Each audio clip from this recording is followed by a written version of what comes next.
Hey guys, tomorrow we are leaving for a big 2-day barrel race about 7 hours away, and of course I'm taking you with me. But today we're going to be getting Chester ready to leave, so we are going to be doing one last little conditioning ride, and then we're going to get him good and cooled off with a nice bath, and I'm probably going to get his tail in a bag so he's really pretty for our run tomorrow and our big run on Saturday. So let's get him saddled up. I'm gonna make sure it's in the right spot. That looks good. So now we're gonna throw on my saddle. My saddle is a Master lightweight saddle. I didn't get it custom. It was one they already had, but it is a Master. It is super light. I can hold it up over my head, and I think he has been really loving it. Obviously, he's been running super fast recently, so I've been really enjoying the saddle. If you order one, make sure you go through the email or the phone number on their website. I will also put some stuff in my description about where to order them to make sure you get a real Master saddle. And when you order, make sure you use my name. It's super easy to just gently swing over onto his back. There, my back cinch is not really wanting to cooperate. Okay. It's super easy to just swing over without slamming it or putting any kind of unnecessary pressure on his back.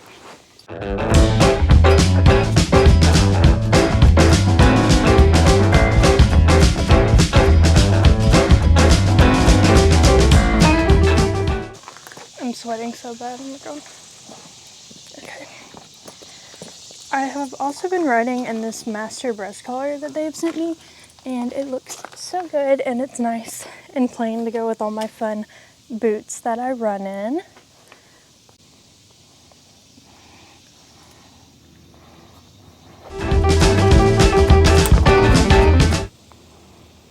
Don't look too happy.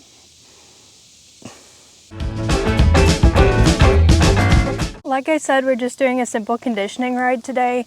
One last little workout before we leave, and I'm just gonna pop on some bell boots. The flies are really getting on his nerves here. Spray him with some fly spray once I get these on.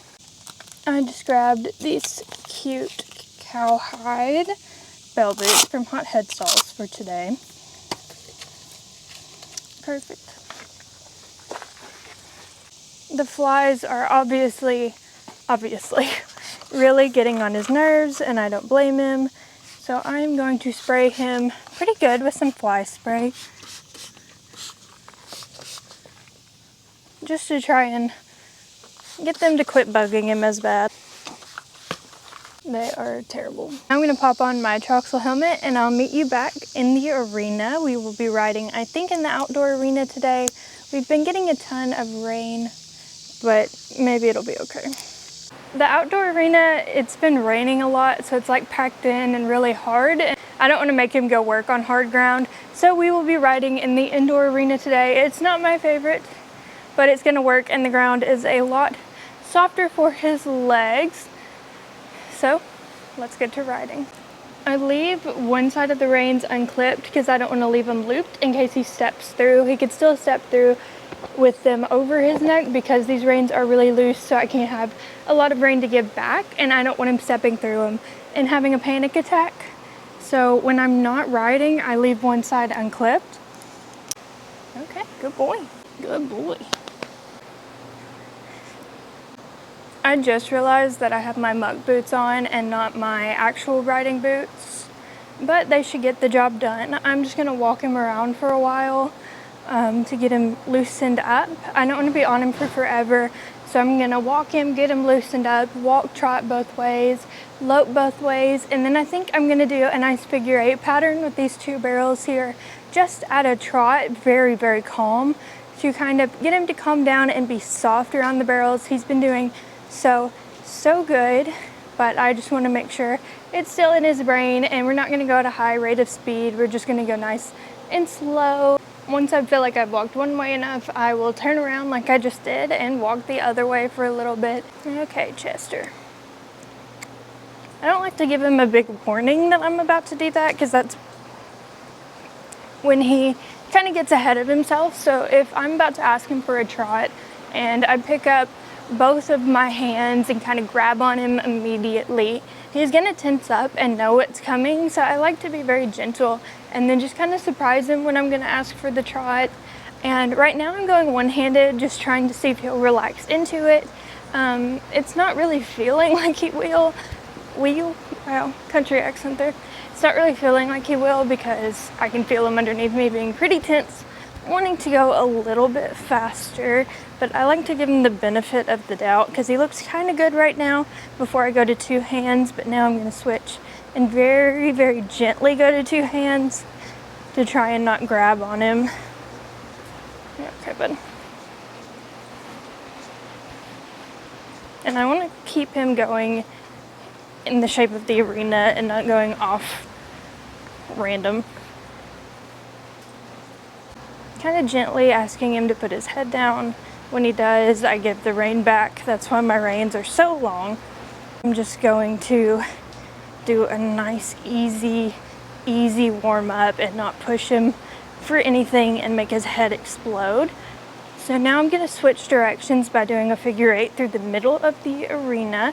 This kind of tricks his brain into not thinking that he stopped and turned around because he will always be hotter for me the second way. There, he kind of tried to come out from under me. He'll always be hotter for me the second way, and I find the figure 8s kind of trick his brain into not knowing that he's going a second way. Easy does it. I don't have any spurs on right now, so I'm just using the pressure of my boot to move him over and kind of lifting his shoulder up to get him to go to the rail. I'm not going to let him, I'm not going to say the word, I'm not going to let him go faster until I feel like he's listening pretty good underneath me. So I don't want to let him go faster if he's already trying to push through my hands and go faster. He only gets to go faster when he is listening. He's wanting to speed up right there. Okay, I'm gonna make him walk. And there's a giant frog. Okay, don't run it over. When he walks a whole lap, I will, when he walks a whole lap, I will let him go back into that trot and hopefully be able to lope. So the more he tries to go faster, the slower he actually has to go. Easy.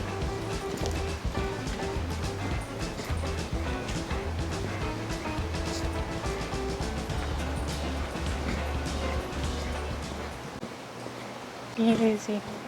Easy. Good boy.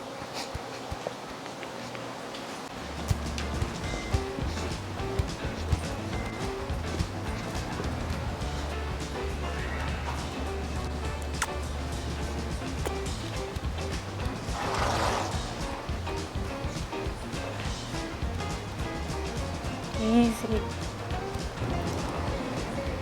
Here. Perfect. But you gotta go easy.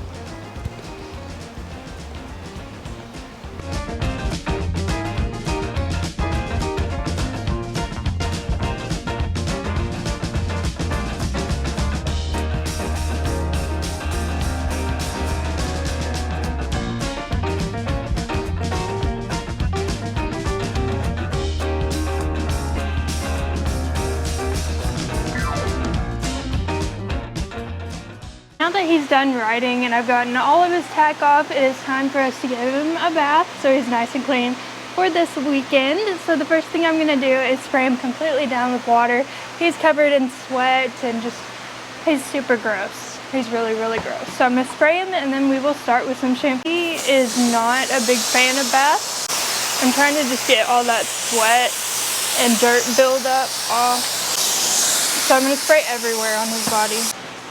Now that he is soaked and super happy, I'm going to start putting shampoo on him. I use Cowboy Magic shampoo, and I will just kind of get everywhere along his neck, his back, where the tack goes, obviously, just everywhere. I'll get all through here. I don't really shampoo his legs because I know when I spray the shampoo off, it runs down his legs. So I'm not going to worry about that, but I'm going to get his back and his neck and kind of his butt and everywhere. He is disgusting.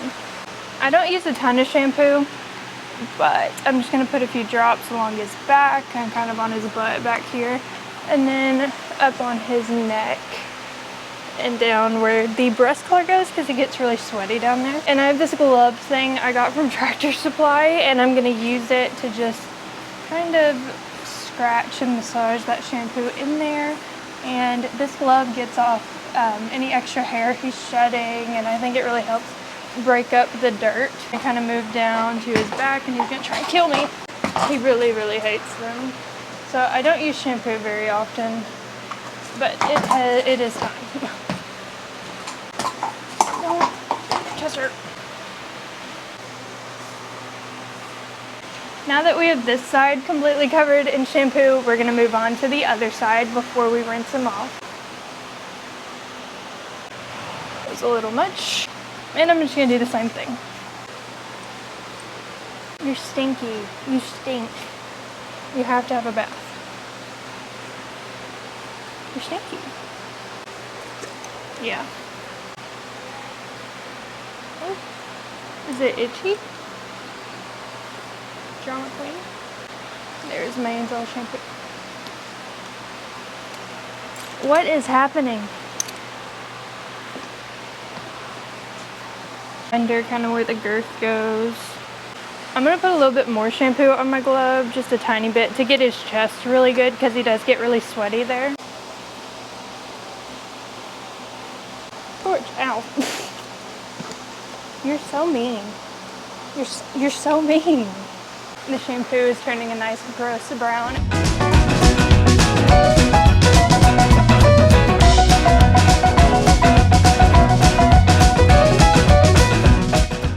Now I'm gonna rinse it off, and I'm gonna make sure that all the shampoo is off of his body. I don't wanna leave any on here. Now I'm gonna get his tail braided and put in a tail bag, but before I braid it, I'm gonna make sure I brush it really good to where there are no tangles or anything in there. I wanna be able to run my fingers and a brush through there very easy. Now that I have it brushed out good, I'm just gonna do a normal 3-strand braid. I'm gonna make sure not to make it too tight around his tailbone. You want it loose at the top and tight at the bottom. This will just keep his tail clean and protected and make it a little wavy. I swear if you kick me, I will kill you. I don't know if he's gonna keep it in, but I'm gonna put his tail in this tail bag.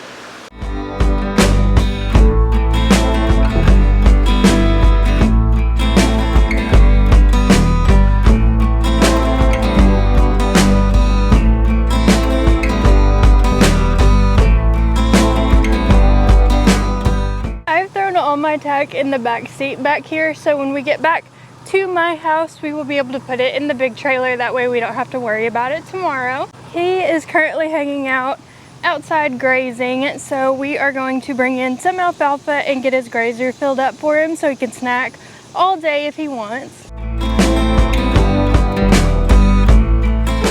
We are going to fill up his Haygain forager with some alfalfa. That way he can graze and snack on it all day if he wants. So I'm gonna pop out the regulator. The regulator is what keeps him from eating too fast. That way the alfalfa lasts him for a long time. He's locked outside and is not happy with me. Okay, I'm just gonna kind of pull it up like that and slide the alfalfa underneath. It's great for them to have something on their stomachs all day round, and you never want them to go more than 4 hours without eating something. Horses are foraging animals, so they constantly make stomach acid, so they need to be eating in order to not get stomach ulcers from that acid. It's just how they are designed. So I love having my Haygain forager because I know he can slowly eat this alfalfa and work on it for a long time. Now he will get to snack on that. I'm gonna push that down and then bring the ring back up to clip it. The ring moves up and down with the alfalfa. Now that our forager is full of alfalfa for him, we can let him in.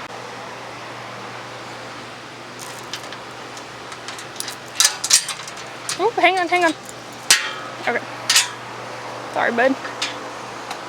He knows right where to go.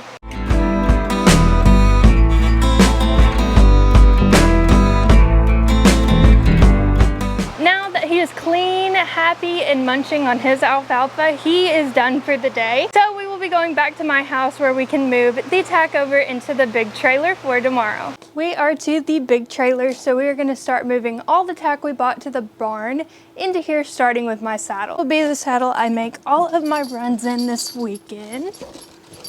There it goes.